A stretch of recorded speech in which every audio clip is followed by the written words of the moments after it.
Donc, prochaine intervention de Aude Chevalier-Barbier. Vous êtes docteur en histoire de l'art. Vous êtes en poste au musée Rodin en tant qu'attaché au service de la collection sculpture. Dans les études consacrées à Camille Claudel, la relation à la fois passionnelle et professionnelle de la sculptrice avec Auguste Rodin tient une place très importante. Mais à l'inverse, la lecture biographique est bien moins souvent exploitée. Dans le cas d'Auguste Rodin, et c'est de ce constat qu'est venue l'idée de se poser la question de la dimension autobiographique de la production rodinienne. Et pour s'y intéresser, vous avez choisi de faire porter votre communication sur un sujet très original, le rapport de Rodin à la spiritualité. Merci. Merci. Donc déjà, je voudrais remercier les organisatrices de m'avoir invité à communiquer sur ce sujet et du coup de m'avoir permis de me pencher sur le sujet. Donc la dimension autobiographique, elle est peut-être un peu moins connue que chez Camille Claudel pour des raisons relativement évidentes, mais j'ai déjà mes prédécesseuses et prédécesseurs qui ont quand même pas mal travaillé dessus. J'ai effectivement essayé de me pencher sur la question de la religion euh, chez Rodin sur un aspect un peu particulier. Et c'est ce que je vais essayer de vous présenter maintenant. Donc l'un des événements qui est bien relayé dans la vie de Rodin, avant le début de sa carrière de sculpteur en tant que tel, c'est son bref passage de quelques mois en tant que novice dans la congrégation des Frères du Sacré-Cœur. L'épisode est notamment relaté par Judith Cladel, biographe et proche de l'artiste, dans le premier chapitre de son ouvrage Rodin, sa vie glorieuse et inconnue, publié en 1936. Alors, en 1936, important de le préciser, en 1862, alors que sa sœur aînée avait pris le voile depuis 2 ans, sous l'impulsion de sa mère, qui était, je cite, tout inclinée vers les choses de la religion, selon les mots de Cladel, Maria Rodin, qui a pris le nom de sœur Sainte-Eutyne, celle-ci va tomber malade et décéder chez elle, revenir chez ses parents pour décéder. Et Rodin, qui entretenait un lien fraternel très fort avec Maria Rodin, qui notamment lors de ses errances scolaires avait encouragé son frère à poursuivre une carrière de sculpteur, va très mal vivre ce décès. Judith Cladel va évoquer ainsi la situation. Maria était frère, la compagne de son enfance, de sa jeunesse, son guide et son réconfort. Le désespoir d'Auguste fut si profond qu'on craignit pour sa raison. Qu'on craignit pour sa raison. Sa mère, ne sachant que faire, lui fit rencontrer le père Pierre-Julien Aymar, dont vous avez un portrait à l'écran, qui l'engagea à rentrer à son tour en tant que novice, mais cette fois chez les Frères du Sacré-Cœur. Et après quelques mois au cours desquels le père Aymar encouragea le jeune homme à poursuivre sa pratique de la sculpture, notamment en l'autorisant à faire son buste dont je vous ai déjà parlé, qu'il n'apprécia pas forcément énormément, Rodin quitta finalement la congrégation largement encouragée par le père Aymar. Dans le bon sens du terme, il avait mieux à faire, en l'occurrence, dans sa carrière de sculpteur, je tiens à le préciser. Au-delà de cet épisode, le sculpteur se prononce finalement assez rarement ou directement sur son rapport à la religion. Et pourtant, de nombreuses heures dans sa carrière vont témoigner au moins d'une conscience, si ce n'est d'un intérêt pour cette thématique, notamment la main de Dieu, la main du diable, la cathédrale, etc., etc. Aussi, comment peut-on seulement définir le rapport de Rodin à la religion au cours de sa carrière? Cette conception a-t-elle exercé une influence sur son œuvre? Et pour tenter d'adresser ces questionnements, cette présentation va se baser non seulement sur les sculptures de l'artiste, mais également sur ses témoignages. Donc pour cela, une première partie traitera de la persistance des thèmes religieux dans son œuvre. La deuxième analysera sa conception de la nature comme notion spirituelle centrale de son œuvre, pour finalement terminer par une réflexion sur le rôle de l'artiste dans cette conception de la spiritualité. Alors avant toute chose, il paraît important de resituer rapidement l'éducation d'Auguste Rodin dans le contexte et l'état d'esprit familial. Les deux parents d'Auguste Rodin sont de fervents catholiques, comme une bonne partie du reste de la famille, aussi bien du côté maternel que paternel. Marie-Désirée Colta, qui est la sœur de Jean-Baptiste Rodin, le père de Rodin, crée ainsi une entreprise qui s'appelle À Notre-Dame des Victoires, qui est une entreprise familiale spécialisée dans la fabrication de médailles, de crucifix, de rosaires. Et elle détient une boutique aussi bien à Paris qu'à Lourdes, donc ville éminemment connue notamment pour son pèlerinage. La mère de Rodin elle-même, qui est pour beaucoup dans l'éducation religieuse de ses enfants, va tenter de débuter un commerce un peu similaire d'objets pieux sans réellement parvenir à en tirer un revenu décent. Et Rodin va recevoir également la première année de sa scolarité auprès des frères de la doctrine chrétienne entre 48 et 49. Bien qu'il soit vite retiré de cette institution par son père, euh, il a quand même cette première expérience, en tout cas dans un monastère. Comme cela était déjà mentionné, donc sa sœur aînée puis Auguste Rodin lui-même voit dans les ordres finalement une vocation au moins temporaire, même si on peut un peu relativiser la chose, puisque ce type de vocation présente sans aucun doute une implication moindre qu'aujourd'hui. La rentrée dans les ordres est aussi un moyen de trouver des conditions de vie décentes dans une société où certaines populations ont été durement touchées par l'industrialisation.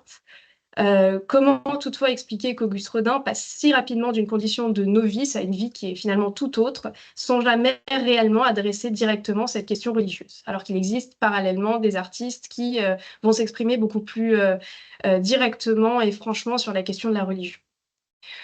L'une des hypothèses, qui est donc celle que je vais tenter d'explorer aujourd'hui avec vous, c'est que l'artiste aurait déporté cette passion religieuse vers celle qui les guide depuis son enfance, qui est l'art, d'une manière générale, d'abord, et puis plus précisément la sculpture. On peut aisément discerner un parallèle entre la passion qu'il entretient pour son art et surtout les récits qui en sont faits par ses biographes et la ferveur religieuse qu'il y met à l'exercer. Les efforts qu'il met dans ses études au début de sa carrière, en organisant ses journées, en suivant à la fois le cursus de la petite école, puis des cours supplémentaires de dessin, tout en acceptant plus tard de travailler en tant qu'opérateur chez différents décorateurs parisiens, ne sont pas uniquement mus par des impératifs économiques, puisque c'est après qu'il ait terminé son noviciat, en quelque sorte, il va rapidement rencontrer Rode Beuret, puis avoir un fils avec elle. Donc il y a une nécessité économique, mais c'est probablement pas la seule. C'est aussi la passion et la croyance qu'il a en son art qui font qu'il est si acharné. Sa ferveur au travail, la croyance qu'il a dans sa position de l'artiste en font donc un travailleur acharné que Rose doit, à la fin de leur vie commune, gronder finalement pour le sortir de sa tâche, selon le témoignage qu'en fait Marcel Tirel, qui est la dernière secrétaire de Rodin. Certains de ses modèles, et notamment Anako, que vous voyez à l'écran, vont témoigner justement de cette passion qu'il a pour le travail, notamment puisqu'il lui demande de maintenir des séances de pause assez longues, dans une position assez exigeante, notamment sur ce portrait qui est aussi un portrait qu'on appelle un peu couramment le masque de la mort, qui est en fait une représentation de l'actrice japonaise au moment où elle mime une scène de seppuku, donc de suicide réservé aux âmes japonais en s'enfonçant une lame dans le buste. Toutefois, malgré ce transfert, a-t-il réellement oublié la religion ? Le titre de ses œuvres, les thématiques qu'il choisit et la portée symbolique de ceux-ci semblent pourtant prouver le contraire. Donc, on l'a déjà mentionné, les titres et les thématiques des œuvres de Rodin sont pour beaucoup marqués par cette inspiration religieuse. La porte de l'enfer traite de l'enfer, certes, celle de Dante, mais la thématique religieuse y est tout de même évoquée. On a également évoqué la main de Dieu et celle du diable, et citons aussi l'Ecclésiaste, que vous voyez également à l'écran, qui est un petit personnage féminin batifolant sur un livre mesurant 2 fois sa taille, etc., etc. Si le titre des œuvres de Rodin peuvent être donnés par l'artiste lui-même, ce n'est pas toujours le cas. Ainsi, le journaliste anglais Frank Harris et d'autres témoins racontent que le maître demande régulièrement à ses visiteurs et amis de nommer certaines de ses œuvres qu'il leur présente. Il se garde toutefois la possibilité d'en changer si une proposition ultérieure venait à être plus alléchante pour lui, parfois au risque d'offenser ses convives. Cette pratique serait, selon Grunfeld, un sujet de moquerie pour plusieurs de ses contemporains, et notamment les critiques, si bien que l'occultiste anglais Aleister Crowley, qui a notamment composé un recueil de poèmes sur l'œuvre de Rodin, va le défendre ainsi. La véritable cible de l'attaque, bien entendu, c'est l'intention de Rodin, et je propose d'en montrer la parfaite inanité, tout en admettant que la base littéraire de la critique est valable. Dans la main de Dieu, par exemple, le sens est évident. Impossible de le déformer. Quelle importance si nous l'appelons aujourd'hui la main de la création, les premiers amants, la sécurité de l'amour, l'invisible sauvegarde. Ou si nous le donnons à tout autre titre raisonnable. Ce ne sont que des façons de considérer une même idée, et selon que vous êtes théologien, poète, amoureux ou mystique, vous choisirez. Et c'est le mérite du même, non pas sa faute, d'avoir des conceptions si larges qu'elles peuvent admettre différentes interprétations. Cette justification de Crowley semble correspondre à une vision relativement proche de l'état d'esprit de Rodin, qui choisit par le titre qui lui sont proposés, certes, mais qu'il choisit en conscience. L'association du titre, de la sculpture et de la représentation a également pu étonner. On prendra pour exemple le Christ et la Madeleine que vous voyez à l'écran. Cette œuvre est déjà à part, car il est finalement assez rare chez Rodin que celui-ci choisisse de traiter aussi directement une thématique religieuse. Ici, vous voyez une représentation de la Madeleine qui est un dérivé de la figure de la méditation, qui enveloppe le Christ crucifié et souffrant. Elle-même est nue et témoigne également d'une position de souffrance. Il est finalement assez surprenant de voir une représentation nue de la Madeleine. En tout cas, ce n'est pas une tradition iconographique complètement habituelle. Elle peut être dépeinte effectivement voluptueuse, on pense à la représentation de Canova, sensuelle, mais rarement entièrement nue. En réalité, ce choix a une origine double. D'une part, pour Thancock, cela viendrait du Moyen Âge, où extase spirituelle et sensuelle sont confondues. L'amour est en effet une manifestation divine, comme l'extase, bien que la période médiévale, et bien après la période médiévale, on retrouve cette confusion et on se souvient notamment de la très célèbre Sainte Thérèse du Bernin, à Rome. Rodin emploie ce principe qu'il fait souvent sien dans cette sculpture ou encore dans celle de la martyre que vous voyez également à l'écran, qui porte également dans certaines expositions le nom de martyre chrétienne, où il est difficile d'identifier si la figure est en extase ou en souffrance. La deuxième racine de cette thématique, revisitée par Rodin, est à comprendre dans un contexte plus global. Le XIXe siècle, et plus particulièrement sa seconde moitié, est marqué par un renouvellement de l'expérience religieuse. Il y a une volonté des artistes de réfléchir à une actualisation de la vie du Christ, à le réinsérer dans la vie moderne, et on trouve notamment des œuvres littéraires comme picturales qui en traitent. On pourrait citer la tragédie du Nouveau Christ de Saint-Georges de Bouholier, qui est un roman qui en traite, ou encore les contemporanéisations de la vie du Christ par le peintre allemand Fritz von Hude. Rodin, comme souvent, va prendre certains éléments du courant pour en délaisser d'autres. Ici, on sent un intérêt pour ce réinvestissement de la religion, cette fois toute personnelle, avec une certaine touche de modernisation. Une anecdote qui permet d'attester ce propos est aussi le fait que Rodin, lors de son travail sur la tour du travail, justement, aurait envisagé de travailler en parallèle sur une version de la main de Dieu tenant un rail. Toujours dans cette notion de pratique d'actualisation. Rodin est donc influencé par ces nouvelles réflexions, sans nécessairement s'être lui-même documenté sur ce sujet précis, mais sans aucun doute en s'imprégnant au fil de discussions ou de lecture de ces thématiques. De plus, il semble avoir des préoccupations religieuses, elles ne sont pas, comme nous l'avons déjà mentionné, si claires que cela. Grunfeld, dans sa biographie de l'artiste, parle de panthéisme, et c'est effectivement ce qui semble le mieux convenir au sculpteur. Là encore, le contexte de la période peut expliquer en partie cette liberté prise avec la religion catholique stricto sensu. Dans un article de 1903, Eugène Dudebout témoigne de l'influence du protestantisme sur le romantisme, mais surtout sur l'impact de la religion que la conception protestante de la religion a eu au XIXe siècle. Je cite, « Le protestantisme aboutit à l'indépendance de l'individu en matière de foi, au sens propre, chacun ne relevant que de sa conscience religieuse et alors réclamant très légitimement le droit à la religion, à sa religion. C'est le triomphe de l'individualisme. » Cette citation, me semble-t-il, correspond assez bien à Rodin, notamment car ce n'est pas Dieu c'est pas tellement Dieu qui semble le préoccuper, comme le dit si bien Judith Clalet, mais plutôt la nature. Je cite, « Il voit à la nature l'amour que l'éducation familiale l'avait alors poussé à consacrer à Dieu. » Dans tout modèle, il y a la nature entière. Effectivement, dans les différents écrits ou témoignages de Rodin, la nature occupe une place centrale. Elle est au centre de sa conception artistique, l'artiste doit se laisser guider par elle, la suivre aveuglément, la comprendre avec le ou son cœur. Elle est également souvent assimilable à Dieu, comme une créatrice, un démiurge à l'origine de chaque chose. La nature, c'est le ciel, c'est la terre, ce sont les hommes qui peinent et qui pensent entre ce ciel et cette terre. C'est un extrait des cathédrales de France. Ou encore, l'art est l'expression de cette reconnaissance, la louange de la nature par l'homme, empli d'amour et d'admiration devant elle. Parmi les manifestations de celle-ci se trouve la beauté qui, elle-même, va générer l'amour.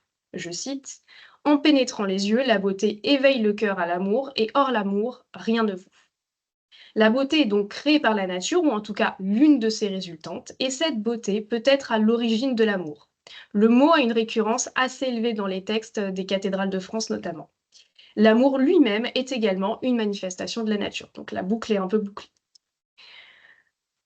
On va parler maintenant rapidement de l'œuvre qui s'intitule « Je suis belle », qui peut attester de ce raisonnement. Et ce qui m'intéresse plus particulièrement, c'est un titre qu'Alain Bossire, dans son travail de thèse qui a été publié sous le titre de « Quand Rodin exposait », qui a recensé les différentes expositions et les différents titres qui ont été assimilés aux œuvres, de manière très caricaturale. Il a relevé que cette œuvre avait également été présentée sous le titre de l'ostensoir, ou ostensoir. Or, qu'est-ce que c'est qu'un ostensoir? C'est un objet liturgique de monstration destiné à montrer l'hostie aux fidèles. Dans cette œuvre, c'est la femme qui prend la place de l'hostie. Elle devient l'objet de monstration. Et beauté et femme sont souvent associées chez Rodin. Je cite à nouveau, « La femme, c'est le Graal. La femme, dans le récit de la Genèse, est créée après l'homme, la grâce suit la force. » Elle est également l'objet de l'amour. La beauté et l'amour, deux des manifestations principales de la nature, sont donc incarnées par le même personnage féminin. Passons à la manière dont l'artiste appréhende ces dons de la nature. Au sein du chapitre « Pour l'artiste, tout est beau dans la nature », donc qui sont un des chapitres des entretiens que Rodin a avec Paul Xell et qui publié aux éditions Grasset en 1911, Rodin explique comment la nature présente à l'artiste tous les modèles nécessaires à son expression et comment, même ce qui n'est pas défini comme beau peut l'être à travers la vision de l'artiste. Et comme c'est uniquement la puissance du caractère qui fait la beauté de l'art, il arrive souvent que plus un être il est dans la nature, plus il est beau dans l'art. C'est donc véritablement un processus d'intériorisation de la nature par l'artiste, puis sa retranscription qui produit l'œuvre. En cela, Rodin montre une très forte imprégnation de la conception artistique romantique qui, non seulement voit dans les manifestations de la nature une forme divine, mais conçoit le rôle de l'artiste comme son transcripteur, celui de ces phénomènes, non par l'imitation, mais plutôt par la mimésis, au sens où l'entend Aristote. C'est-à-dire non pas une mimésis stérile, mais celle génératrice d'un produit au service des dieux. Afin de comprendre les implications de cette réflexion, il est nécessaire de s'intéresser, je m'avance un peu, il est nécessaire de s'intéresser à la voie que le romantisme a ouverte dans ses réflexions. Auguste Wilhelm Schlegel, critique allemand, et qui a eu un rôle non négligeable dans la théorisation de l'art romantique, témoigne de ce processus d'une mimésis transformée par la poésie, soit l'imagination. L'artiste est vu comme un filtre. Rodin ne parle pas de poésie, ni même d'imagination, mais il témoigne de cette volonté de retranscrire la nature par l'œuvre du cœur. Je cite, « L'artiste laisse dialoguer en lui l'idéal et le réel, le connu et l'inconnu. Celui-ci a été entraîné par la coloration ou la forme et qu'il a dégagée, par la coloration ou la forme qu'il a dégagée, par sa vision exacte et son acuité, la vérité de la nature. » Ça, c'est un extrait des entretiens qu'il a avec Henri Dujardin-Mauvaise. On peut aller plus loin dans la correspondance entre Rodin et cet esprit romantique qui l'a précédé, en étudiant la conception du peintre Carl Gustav Carus, qui est également médecin, de la théomimésis. La peinture de paysage permet de se montrer plus proche de la divinité, puisqu'elle représente des choses de la nature, et par extension, donc de la nature. Chez Rodin, les deux se confondent et l'artiste a un rôle très précis à jouer auprès d'elle. Je crois que les artistes sont les plus utiles des hommes. Alors cette citation, c'est une citation de Dujardin-Baumez qui, lors de ses entretiens avec Rodin. J'espère jusqu'ici vous avoir convaincu donc, de l'importance du religieux dans la vie de Rodin, les croyances et les conceptions de l'art que cela a sur lui, et ses conceptions de l'art. Celle-ci l'accompagne, l'habite et façonne son œuvre. Et c'est au regard de ses croyances qu'il envisage et incarne son propre rôle d'artiste. Là encore, la conception de l'artiste comme génie créateur, isolé, est largement popularisée par le romantisme et a très certainement imprégné ou aidé Rodin à concevoir son propre rôle en tant que tel. Il faut rappeler qu'on a également le symbolisme qui va se développer à cette période-là, qu'on qualifie parfois de romantisme noir et qui reprend une partie de ses préceptes. Pour lui, l'artiste doit être proche de l'ermite. Je cite, « L'artiste doit rester en marge de la société. Non pas qu'elle ne lui soit pas nécessaire, car il manquerait à la mentalité générale de l'homme, et l'humanité se trouverait diminuée par son absence, mais sa vie en dehors des ambiances. » C'est ce que déclare Dujardin-Baumez toujours dans les entretiens. Rodin adopte ce positionnement relativement tôt dans sa carrière, d'abord en choisissant comme figure tutélaire Michel-Ange et Dante, qu'il considère comme libre, mais également par la position du penseur dans la porte de l'enfer. Cette figure, d'abord imaginée comme un Dante vécu et isolé sur un rocher, finit par être isolée et placée au-dessus de la porte de l'enfer, ainsi au niveau du tympan. Ainsi, le poète contemple son œuvre qui se déploie et grouille sous ses pieds, engendrant un sentiment de douleur chez ce colosse réflexif. Dujardin-Baumez continue. L'artiste n'est pas un homme comme un autre. Sa sensation, sa recherche constante de la beauté l'écarte du contact des laideurs, son idéal des réalités. Dans la conception de Rodin, l'artiste tient une place à part entière dans la société. Il s'agit presque d'un martyr au service de la beauté et des hommes. Il réalise des parallèles très parlants entre les actions de la divinité, Dieu ou la nature, et celles de l'artiste. L'artiste, comme Dieu, est destiné à souffrir pour sa création et par elle, au service de l'homme.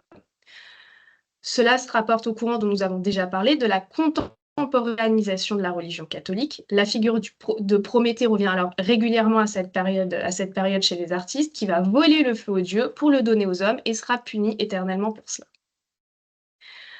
L'artiste, comme Dieu, est animé d'une puissance créatrice qu'il évoque dans l'œuvre La main de Dieu qu'on a déjà évoquée.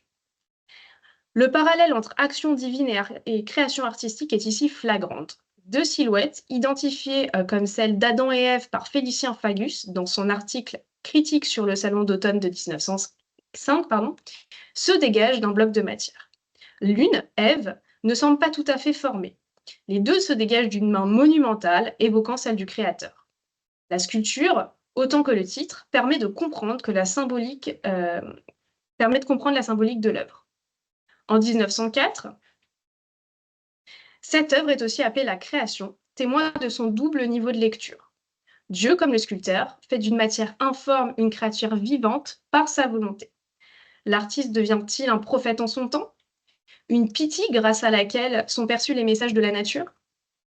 Laissons l'artiste à la nature, dit Rodin à Dujardin-Baumez. Rodin dira également à Paul Sell, les artistes et les penseurs sont comme des lyres, infiniment délicates et sonores. Et les vibrations que tirent d'eux les circonstances de chaque époque se prolongent chez tous les autres mortels.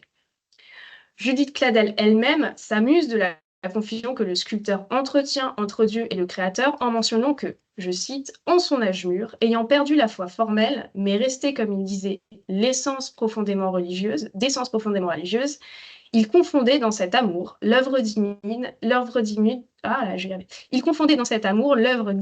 et le Créateur. Il évoquera souvent la toute-puissance pour la mêler avec ingénuité à ses conceptions d'artiste. La première chose à laquelle Dieu a pensé en créant le monde, c'est au modelé. N'hésitait-il pas à affirmer.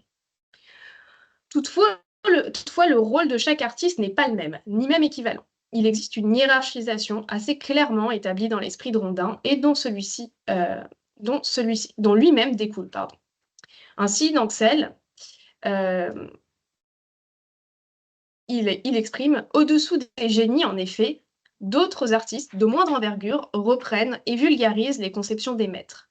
Les écrivains sont influencés par les peintres, comme ceux-ci sont par les littérateurs, les dessinateurs d'images mettent à la portée la multitude des vérités que de puissantes intelligences ont découvertes.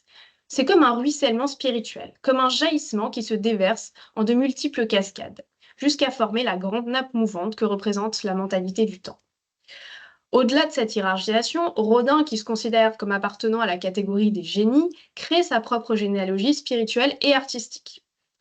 Cela lui permet ainsi de s'inscrire dans une lignée prestigieuse. Je cite à nouveau. À vrai dire, Michel-Ange n'est pas, comme on l'a parfois soutenu, un solitaire dans l'art. Il est l'aboutissement de toute la pensée gothique. On dit également que la Renaissance fut la résurrection du rationalisme païen et sa victoire sur le mysticisme du Moyen Âge. Ce n'est qu'à moitié juste. L'esprit chrétien a continué à inspirer une bonne partie des artistes de la Renaissance. En bonne place de cette lignée se trouvent donc ceux qu'il appelle les Grecs, voilà, donc la civilisation gréco-romaine, et particulièrement les Grecs, dont il considère Phidias comme la quintessence, et leur simplicité à approcher la nature. Les Gothiques, comme cherchant à atteindre la divinité, puis Michel-Ange, il divino. Dans ce cadre, l'interprétation symbolique, qui peut être faite de la cathédrale que vous voyez projetée à l'écran, prend tout son sens. Les deux mains droites, les deux mènes, placées face à face, évoquent à la fois les mains en prière ou simplement une ogive, celle des cathédrales, qui explique le nom de l'œuvre, pardon. Cela présente l'œuvre comme l'équivalent d'un lieu spirituel, celle auprès de laquelle on se recueille. Le choix des mains évoque également la main créatrice, celle de l'artiste, du poète ou encore du sculpteur qui, par son action, se rapproche de l'action divine. Le lien entre sculpteur et action divine du modelage d'Adam et Ève, etc., est effectivement très parlant. L'artiste est un intermédiaire entre les hommes et Dieu. On se rappelle notamment également du toucher très délicat entre Dieu, entre les deux personnages de la chapelle Sixtine. Et cela facilite la communication et l'œuvre permet le recueillement au même titre que le sanctuaire. Donc on va se recueillir auprès de l'œuvre. Dans les cathédrales de France, il propose ce récit. Et Dieu, comme dans la légende allemande, a donné aux marchands, aux guerriers. Mais le poète, qu'a-t-il obtenu? Où étais-tu lors de la distribution? Seigneur, j'étais à vos pieds. Alors tu monteras quelquefois près de moi. Plus qu'un attachement à la religion chrétienne en tant que telle, Rodin montre plutôt un réel intérêt pour la spiritualité, qui lui permet à la fois de concevoir ses œuvres, mais également d'habiter son rôle d'artiste et de se positionner comme tel dans le monde qui l'entoure. Il ne croit plus nécessairement en Dieu, mais est un fidèle de la nature. Il se voit d'ailleurs en tant qu'artiste comme un prophète martyr dont la destinée est de souffrir pour la création et par elle, pour l'art, qui sont deux des produits de la nature. Cette conception personnelle n'en est pas moins imprégnée des idées de son époque. L'influence du protestantisme et sans doute les tensions entre religion et politique de la période normalisent une conception bien plus individuelle de la spiritualité. La voie ouverte par les romantiques et poursuivie par la suite engendre un nouveau positionnement de l'artiste dont Rodin bénéficiera en se forgeant ses propres considérations spirituelles qu'il exprime par l'omniprésence des thèmes religieux de son œuvre, mais aussi par les différents témoignages qu'il a pu en laisser. Je vous remercie.